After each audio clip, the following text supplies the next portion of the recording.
Good evening, Malden. I'm Gary Christenson, Mayor of the City of Malden, here alongside Ron Cochran, our Communications Director, with the COVID-19 update show. And of course, this does not happen, without the services of Urban Media Arts. So as always, we want to thank them for being our partner throughout this pandemic. The other thing is we would not be here without the services of our Director of the Health Department, Chris Webb, along with Christian Lanphere from the Cambridge Health Department. Thank you to you both. So let's first talk about where we are and where we're going. Let's start with Mr. Webb on your overall assessment as of today, which is Tuesday, November 16th, 2021. Where are we and where are we going? We're in great shape and we're going to get better. Right now, our positivity rate is at 1.73, which is very much what we expected as far as the Halloween holiday goes. We jumped up a tenth of a percentage point, which is kind of what we expected. The communities around us are not faring as well. So I like to remind people of that and inform them that Medford's almost at 2%. And Melrose is 2.79. Everett is at 2.1. Saugus is at 3.88. And Revere is at 3.17. So Chris, let me stop you there. Chris. Why? What are we doing differently than them? I wish I knew. Honestly, I haven't really had a lot of time to talk to my counterpart in Saugus. We have spoken before, and earlier on, he was under the impression that it was a large portion of the restaurant industry of Route 1 lives in Saugus. So they weren't rushing out to get vaccinated because they weren't going back to work. But that doesn't seem to be holding water anymore. So they haven't been able to break 3 in a couple of months. So I don't know what their issues are. Revere, same thing. Maybe it's just a communication issue. I can't imagine that being the case after all this time, but it still could be it. The state average is at 2.32, so that's up a bit. And again, whenever we talk about football season and people traveling, to do any number of things, we had a lot of people coming in for their vaccination cards, so they can go to Aruba. It's like the everybody's favorite place right now is Aruba. So there's a lot of that going on, and that's contributing to the statewide average, I think. And it's going to look worse between now and, of course, say December 1st or December 4th. I think we'll have a good number out by then. And, people should be, ever cognizant of who they're sitting with at Thanksgiving and how they travel and are they, protecting themselves. Worry about yourself. Everybody else will take care of themselves. Put a mask on, wash your hands repeatedly, stay with people that are vaccinated. And if they aren't, mask up, protect yourself. You don't need to be getting, asymptomatic positive testing right now. No one needs that.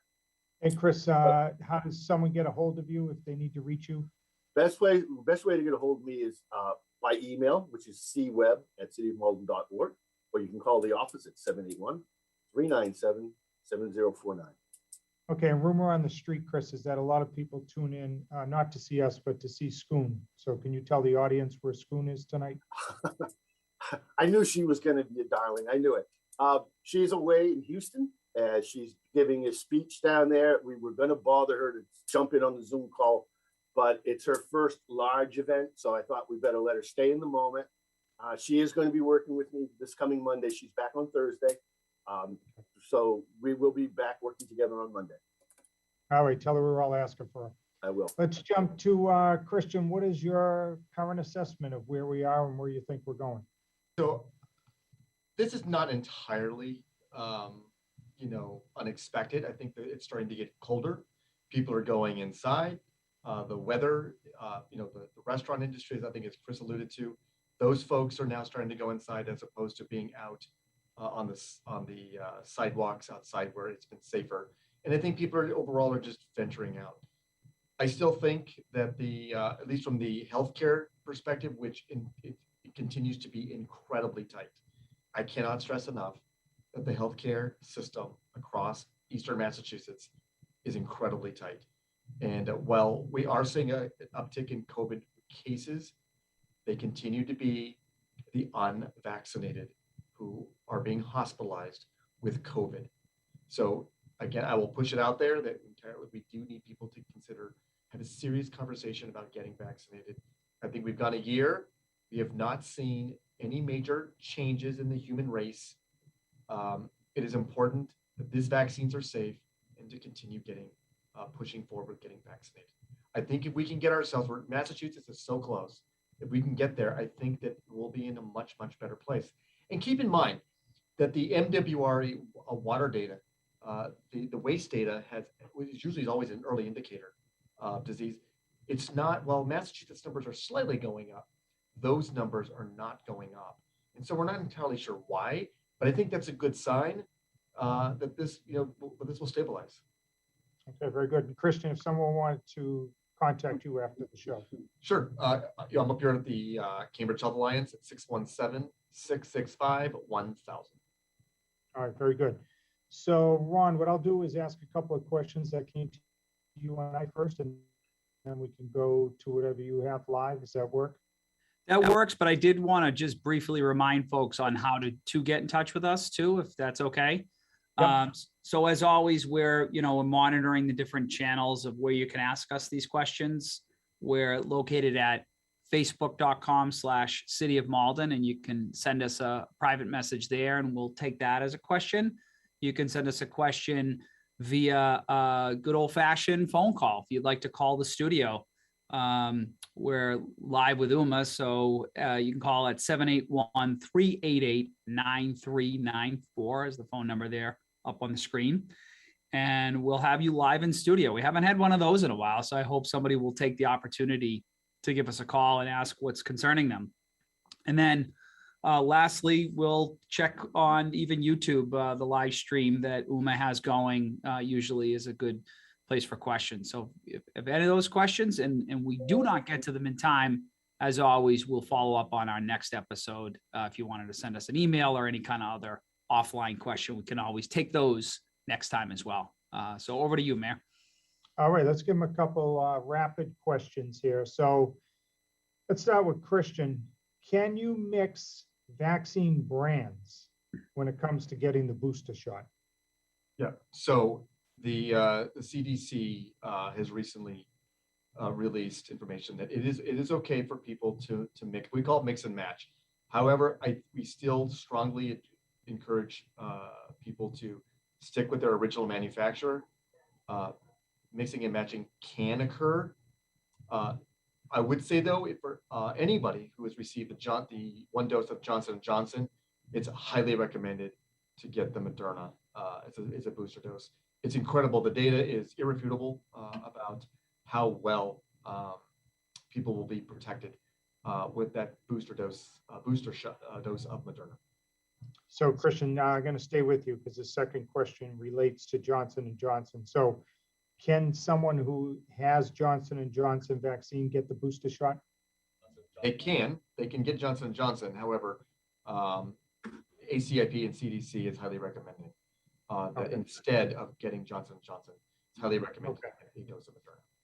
All right, over to Chris. So this came through, Chris. If I received the first 2 vaccine doses, then got COVID-19 after the vaccine, should I still get the booster? Yes, but you're not going to be able to do that for 90 days after your diagnosis. So you don't want to run out and get it while you're still positive. You want to give it, a good 60 to 90 days. I recommend 90 days. There's plenty of vaccine, so no one should be concerned that there won't be any available. Okay, and Chris, let's stay with you. As of today, November 16th, who is eligible to receive a COVID-19 booster?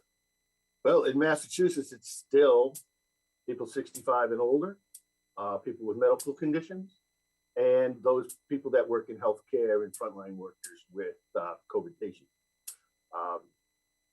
It's hopeful that will come change soon. You're hearing it all around the country. Some states, like California, for example, went on their own. I don't recommend that. I don't think it instills confidence in the process. And, let the science keep working itself through and get the best information you can. I'm perfectly fine waiting until the state lets it, opens it up entirely. And we'll be ready when that comes. Christian, what's the difference between a primary series and additional dose and a booster dose? Is there any difference? So I think it's important that people understand that the primary series is the 2 doses of Moderna or Pfizer, or the 1 dose of Johnson & Johnson. And then the booster dose, and really what you're doing is we're simply boosting your immune system based on what you had already received. So the booster dose is different than your primary series of the 2 doses of the 2 manufacturers. So, Christian, that doesn't mean the COVID-19 vaccine is no longer effective by getting a booster shot. No, I still think people should feel confident that these vaccines are very, very, very good. And it's also important to remember that that these vaccines still have, they're still very strong. And we need to understand that people who have received a booster dose, they got the booster dose because their body for the immunocompromised, or for those who have been much longer than 6 months, that maybe it's starting to wane. Doesn't mean that it's already waned and they're not protected. They're still well protected. They just need additional protection. All right, very good. Chris, people are asking, where can I get a booster if I fall into one of those categories as of today? Right now, if you fall into one of those categories, the best place to go would be your pharmacy, possibly CHA if your primary care is there. Always check with primary care if you don't have any luck anywhere else. Some primary care physicians are adding themselves to the field right now. Not seeing that as far as pediatricians go, but that's just in the local area. It might be different where if you're outside of Malden. We do and plan on supporting vaccine supply to any pediatrician that wants it. So that program is in place, and we've already done our outreach on that. They're all well aware. We will be having a booster clinic for sure on the 18th. It's going to be of December. It's going to be a giant clinic, so everybody can come. They can get whatever vaccination they feel they need from 5 to 11 through the whole spectrum. I think by then we'll be at dealing with that 20% that we know about that we aren't reaching or that don't want the shot. Today's numbers, we are at 78.5% totally vaccination in the city. Keep in mind now, we still have the 5 to 11-year-olds that we've only got 2% of that population done so far, which is 97 people. But there's 4,774 of them. So we hope to put a really good dent in that. I'm hoping that our outreach has gotten to a lot of folks, and that should, like I've been saying, push us over the 80% mark. We need 1.5% to get there. So again, we're looking really good as far as that goes. We're also going to be working with DPH on expanding clinics. They're going to be working with some of our local groups to hold clinics in conjunction with ours. So we'll have more and more. That schedule should be coming up probably a little more, probably just after Thanksgiving, because they've got a lot of planning to do around those and a lot of outreach, because we are down to the most stubborn right now. Okay, very good. Christian, how many COVID-19 variants are out there, and are they more dangerous than COVID-19 itself? Well, I think we should remember that the Delta variant continues to be the primary variant that continues to impact Massachusetts. There is a Delta plus variant. There's a Mu variant. There are different ones that are being watched. I think that this is not unanticipated. I think this is something that we understand in virology. But in Massachusetts, currently, the Delta variant continues to be the predominant variant that is infecting people primarily. And again, Christian, you mentioned that the COVID-19 vaccine protects against that variant. Yep. There's still, these vaccines are holding up very well against the current strains that are that we're well aware of. Now, there are some cases where the patients are presenting clinically different. And those patients are, their blood draws are being sent to the state lab. And the genome sequencing is occurring with those patients to determine if there's another variant. What we continue to see from the state lab is that it continues to be the Delta variant that is still mostly amongst the population in our area. Okay. Chris, you mentioned it. Let's talk about the kids age 5 and up. So the vaccine's available. I know you yourself are working hard to schedule clinics for them. Do you foresee a time when they will be required to be vaccinated in order to attend school? No, I don't. I think I think knowing the community like I think I do, I think if we were to have outbreaks in our schools, there'd be a demand for us to have a clinic in that school the next day, and that's reasonable, and we would do that. But our kids are doing a great job with their masking, hand washing. I want to give them all the credit because they really are doing a great job, and so are our teachers, and so are our school nurses. Yeoman's work, really. It's got to add 10 more things for them to do per class, but they're doing it, and I don't think that it will ever become mandatory. And do you feel the same way about kids needing to be vaccinated in order to take part in sports or extracurricular activities? I think that would be up to the individual sport league based on the science. I mean, remember early on we had hockey was a big attractant. That was every hockey league had problems. It's just the nature of the sport. You are breathing constantly, and you're in close quarters all the time. And it really will come down to what they're seeing in their sports leagues. Our soccer league, God bless them. I forget the gentleman's name now, and I'm sorry, but he's been so responsible, doing great work, reaching out every time there's an issue. There've been very few. I think I can think of 3. And he calls us with a question. We give him the answer, and he's already got the answer. He's done a great job. Great job. Okay. So the more coaches that pay attention to the guidelines, the less likely you'll have to mandate that. All right, Christian, this is something that Ron and I know you're passionate about. What's the latest with home testing kits? When do you think those will be widely available, or do you? So I think the Binex kits, have been sporadically available, CVS and Walgreens. I still think that that I think has got to be one of our key tools to continue to combat this. I think it is hard for some people to find time to go to a testing center. Some of them have to pay, particularly if they're asymptomatic, they have to pay, a lengthy charge, which could de-incentivize them from getting tested.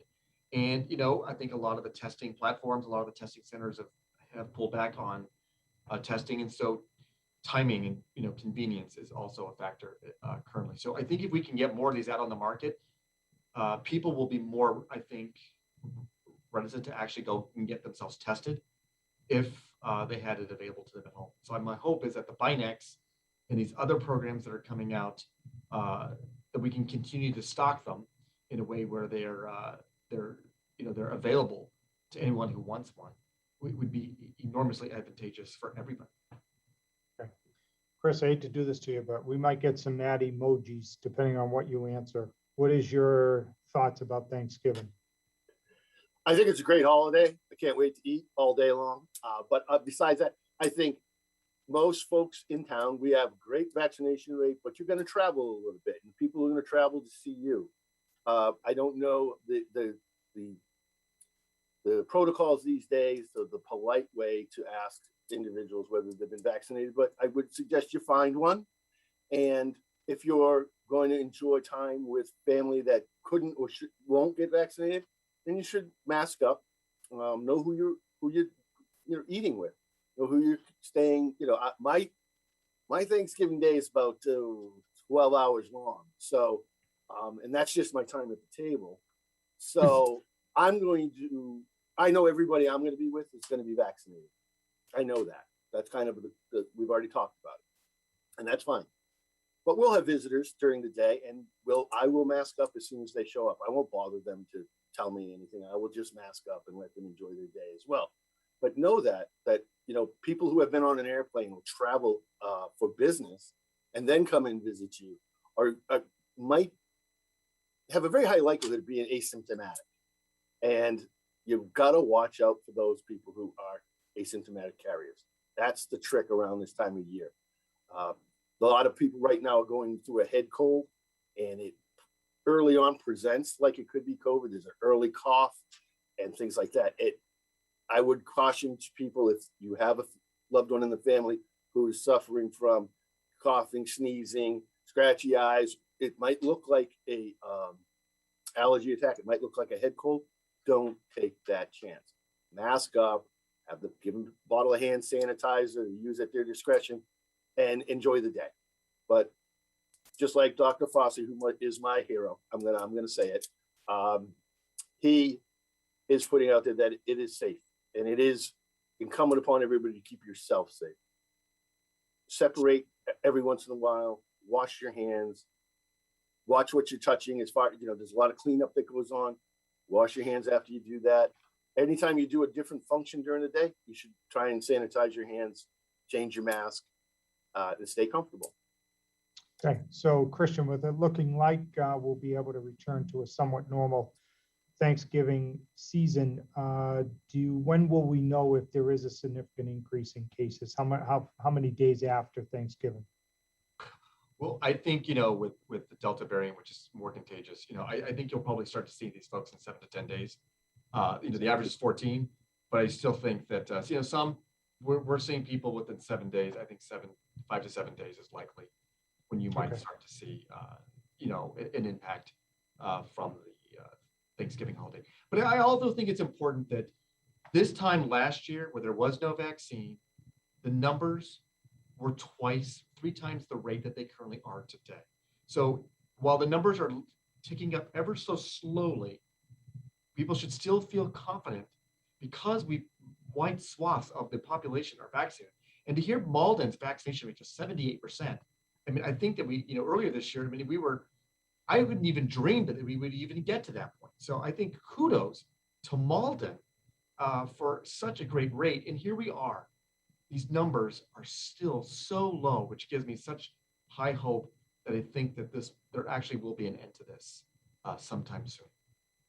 All right, Talonzo, can you make sure you play that on a loop, what Christian just said over the weekend?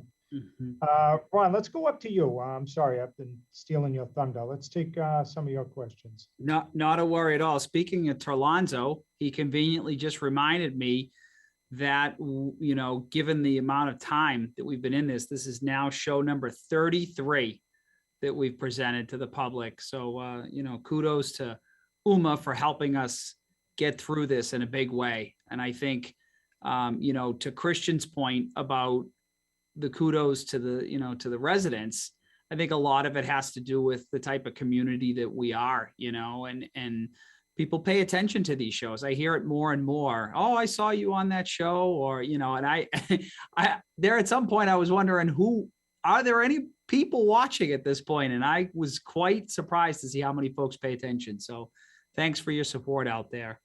I think the first question that I keep hearing over and over that I wanted to reflect is, what exactly is we keep hearing about our percent positive and how it's fluctuating, number of cases, the same old data that we've been kind of ushering around for the last 2 years.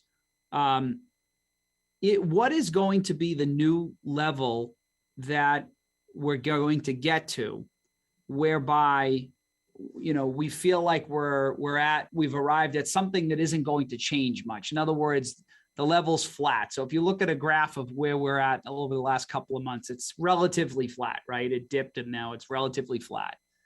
Are we potentially going to stay at that level because we haven't achieved herd immunity? And then that just becomes the new norm for the next 5 years. I mean, it's tough to predict, but is that a possibility? Is that possible where we're headed? Let's go to Chris first. Yeah, that's definitely a scenario that could play out.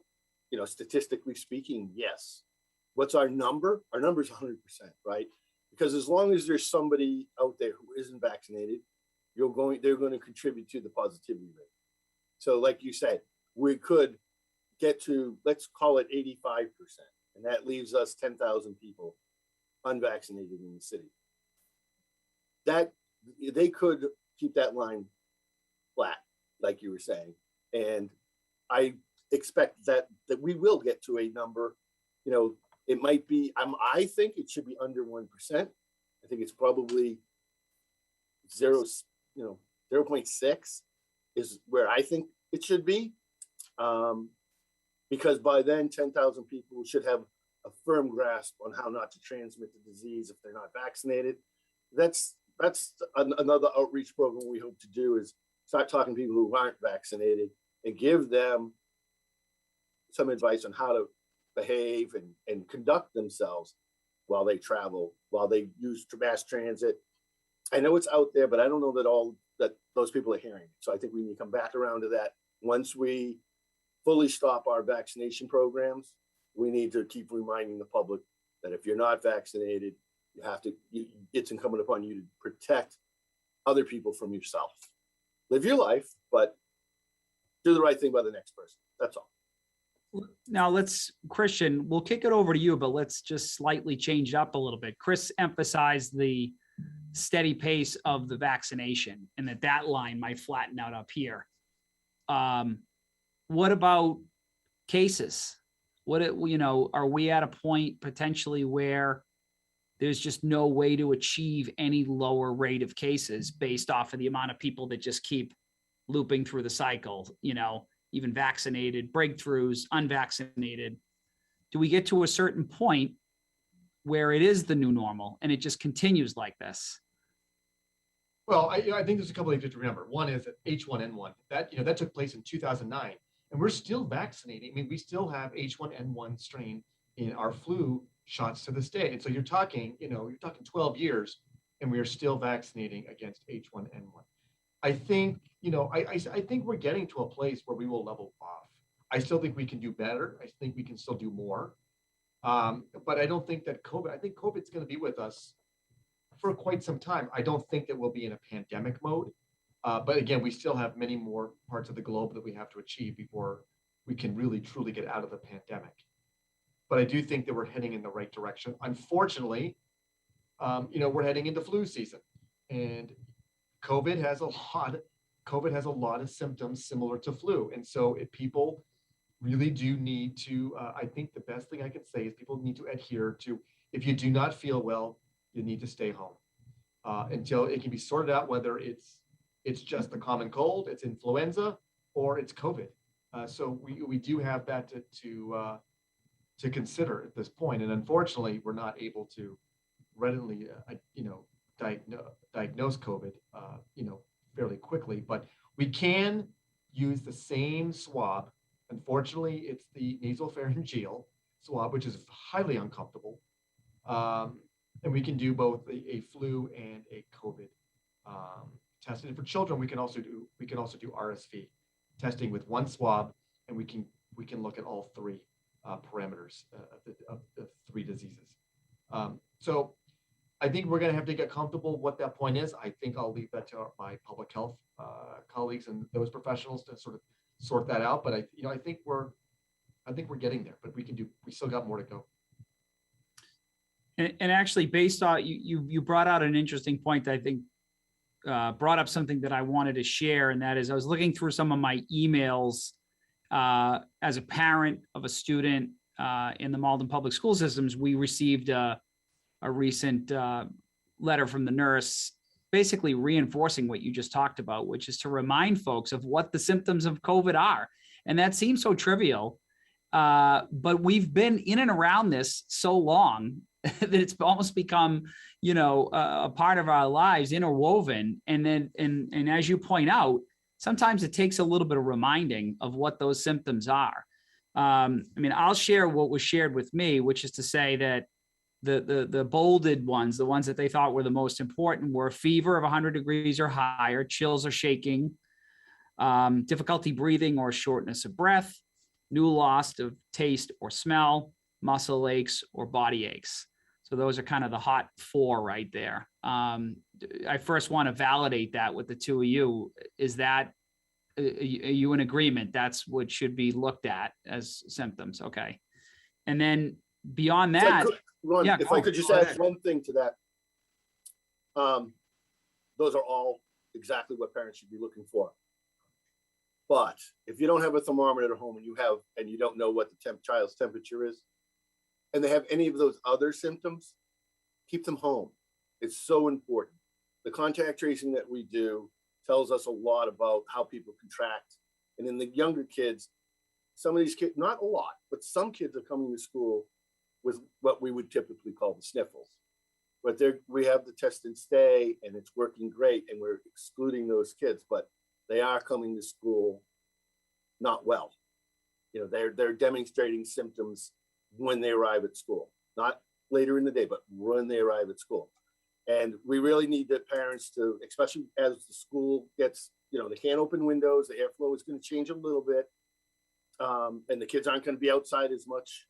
So we need to make sure that we're not sending any kids to school with anything. If they're sick in any way, influenza is going to be very transportable in this environment as well, because the kids have been wearing masks for so long.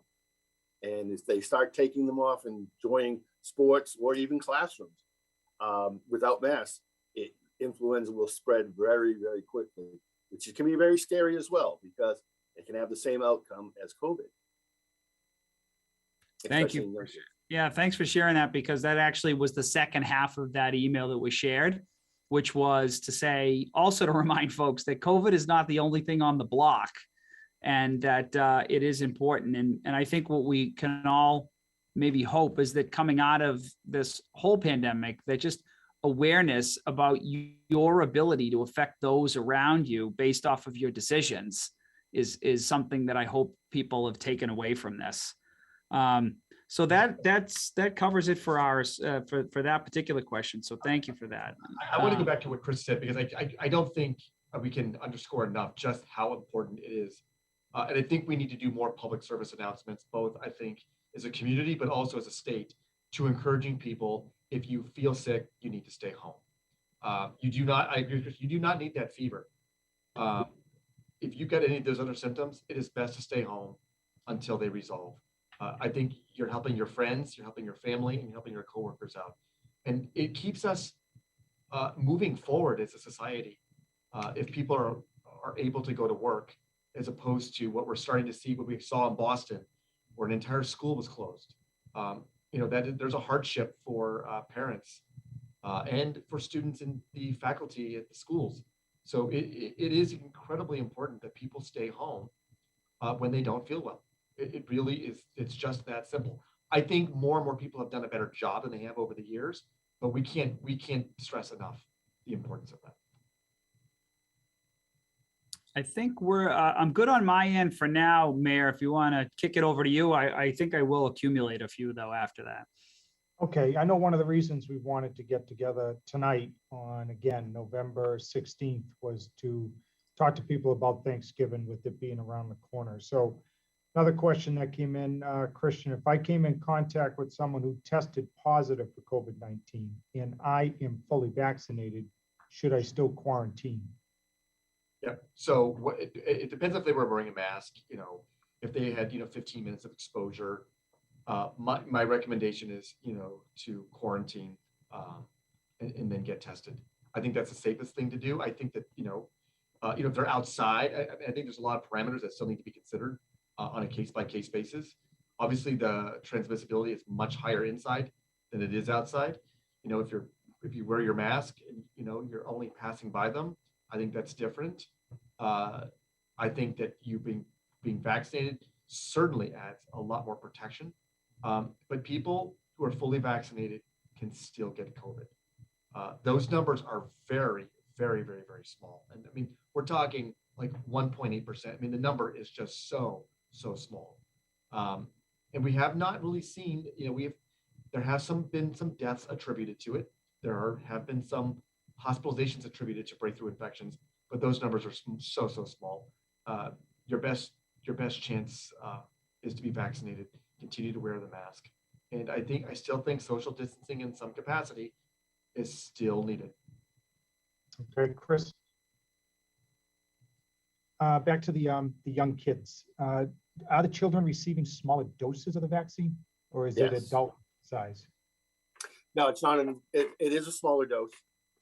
It's actually been formulated differently as well. So the nursing staff and the clinical staff have color-coded bottles, which they're used to working with. But in this case, it's a much smaller dose. It's 0.25 milligrams, and it's blended beforehand. And we've been studying the guidelines on that. It's not complicated. It's just that the measurements are so small that we need to take our time. So if you're at a clinic with your kids and you're wondering why don't they have more vaccine out, it is because the nurses are going to be, and the pharmacists are going to be very careful as to how they dilute it, because they don't want to over dilute. That's right. You don't want to under dilute either, but you got to be right on the money to be most effective. And so be patient with that process. After a couple of 100, they should be able to knock it out pretty quickly. But that's the only difference, really. It is a smaller dose. Most kids are tolerating very well, too, from what I understand. So that's got a lot going for it. And Chris, you get that shot, the young kid, 5 to 11 gets a shot. Is it like adults where they then come back for a second shot, or is it all addressed in one shot? No, they would come back for a second shot. At our clinics, you'll be able to register for your next dose before you leave. So we like doing it that way. It helps us order more later on and keeps our numbers right. And when is that second shot, Chris, roughly from the first? No more than 28 days later. And we will do it. I have the dates. They're January, but everybody will know before they leave what their dates are. We'll have posters up. They can either register or they can take the information with them and make decisions later on. But those clinics, once the first dose clinics are closed, the second dose clinics will be open for registration. So, don't worry about the hassle. We're going to try and take the hassle out of it for you. Okay. Chris, let me stay with you. So what do you foresee for the Commonwealth relative to schools in January? Do you think they'll lift the mask mandate then, or do you think they might extend it? I think they're going to extend it. I don't think they'll lift it until spring, honestly, unless, and there were recent numbers out. There are schools in Massachusetts. There were 14, I believe, that had put in for an exemption because they're at 80% of vaccinated staff and students. Those 14 were being reviewed. Of those 14, 6 of them had moved to the next stage and needed the final approval. They haven't gotten that yet, but it's more than likely those 6 will. And so there's that movement afoot. When we finish the 5 to 11s and we're not having any pressing demand for those vaccinations, we will then put our outreach into the schools and see if there's a school that wants to take on the challenge of getting to 80%. And hopefully we do have schools that can do it. I think it'd be a feather in our cap, but I'm not going to push anybody to it. If everybody's interested in finding out, then we'll set up a system where we can do that and put a thermometer there and go for 80. Let's get it done. Yeah. I think it's a good program, and it would get you out of your mask before spring.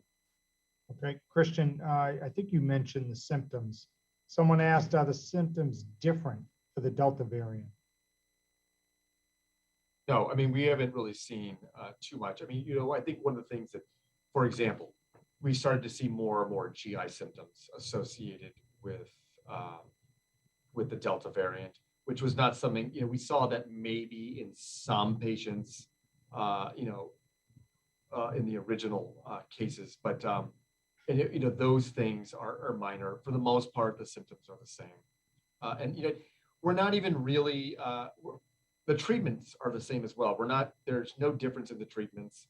Unless there is a profound change, we most likely are not going to, have the genome sequencing done on the virus to see if there's something different, because the treatment and the course is the same regardless.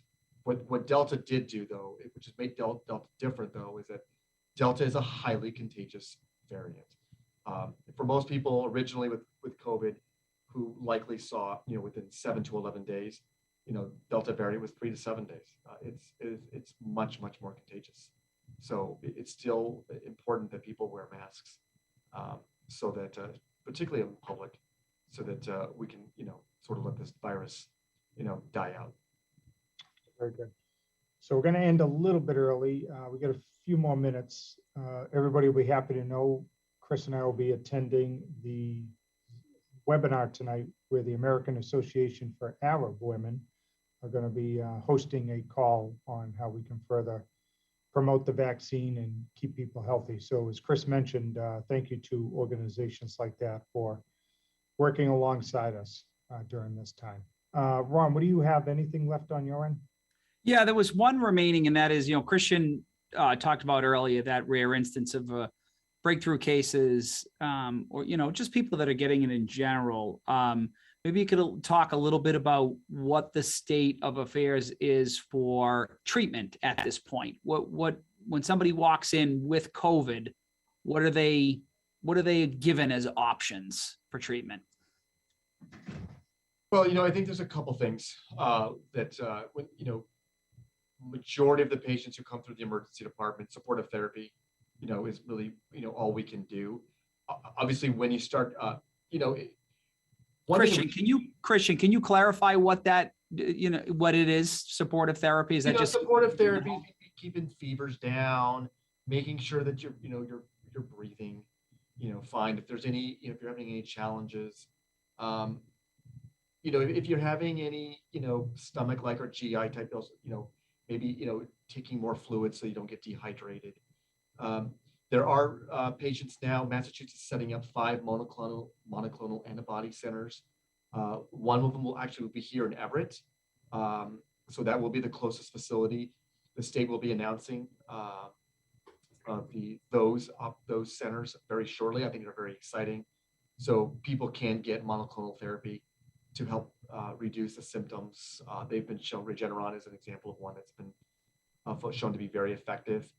But once you start getting hospitalization, this is a respiratory virus. And so we do focus all of our efforts towards maintaining, open airways, and high flow oxygen tends to be the primary source of ensuring that people are, we can keep people as safe as possible. There are antiviral therapies that we can consider. They're not always the most effective. This is still a novel virus that we're still learning a lot about. But what we want to make sure people do by getting vaccinated, it keeps people out of the hospital, and most importantly, keeps people out of the intensive care unit. You do not want to be in the intensive care unit. Massachusetts currently has about 550 cases in ICUs across Massachusetts. We have about 10 of them in 2 of our ICUs. So I think the effort should be made on the prevention strategy as much as possible. You cannot underestimate that enough, just how important vaccines are at this point. All right, maybe before we wrap up, Chris, would you want to elaborate on that, or? No, I think it was well said. I do want to take an opportunity, though, to just let parents know when the 5 to 11 clinics are. They start tomorrow night, the 17th, Wednesday the 17th, and they'll be at the Ferryway School, the Ferryway School from 5 to 8 p.m. Wednesday night, Thursday night, and Monday the 22nd. That way, if we miss anybody this week, they get the information over the weekend. Feel free to come on Monday evening. Tomorrow night, I'm told there's some interesting things for the kids to come and enjoy. There's going to be backpack giveaways. There's going to be reptiles for the kids to come see. I'm excited about that. I will be staying away from them, but I do want to see them. So I would recommend it, which it's not going to be a typical sterile, boring clinic. It's going to be, take our time, make sure everybody gets what they need and they can enjoy it. And more importantly, and maybe make a night of it. Take kids out to dinner and enjoy the first shot. I think for most of the kids I've seen so far, it doesn't faze them. They're so wrapped up in the idea of getting that mask off and so committed to it that it doesn't really, the pain of it, if they feel any, because it doesn't look like they do, is minimal, very minimal. So please, folks, we have open registration on the city website. Please go on and click on the links and register up. You should have something in your kid's book bag. The school department sent everything home.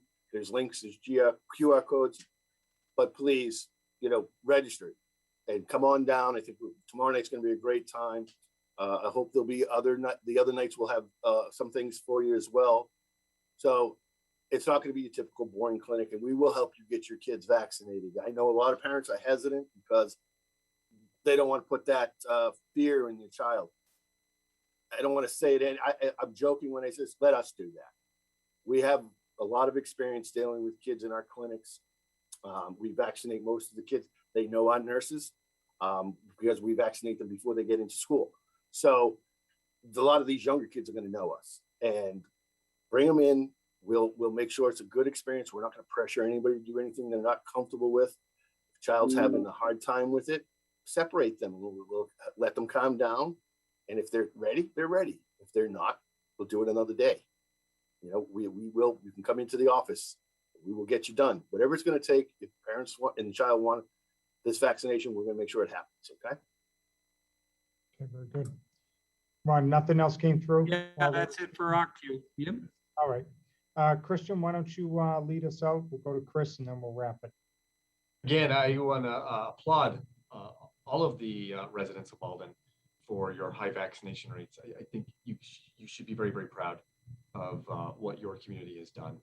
Again, my name is Christian Lanphere, and I am with the Cambridge Health Alliance System. I can be reached at 617-665-1000 or clanphere@challiance.org. Very good. Chris? Again, I want to thank everybody. As Ron said at the beginning of the show, it is awfully weird sometimes finding out how many people actually watch this show. It blows my mind all the time. But make yourself available for these clinics for your kids' sake, please. Come, enjoy it. We're truly at the end. If you want to reach me, I can be reached at cwebb@cityofmalden.org or at 781-397-7049. Very good. And on behalf of our panelists, Ron Cochran and Uma, I want to leave you with one number, 80. We are so close to having our community 80% fully vaccinated. We want to say thank you to you all for your support, and please encourage anyone that has not got vaccinated to do so. And we look forward to working with you moving forward. So again, thank you and good evening, Malden.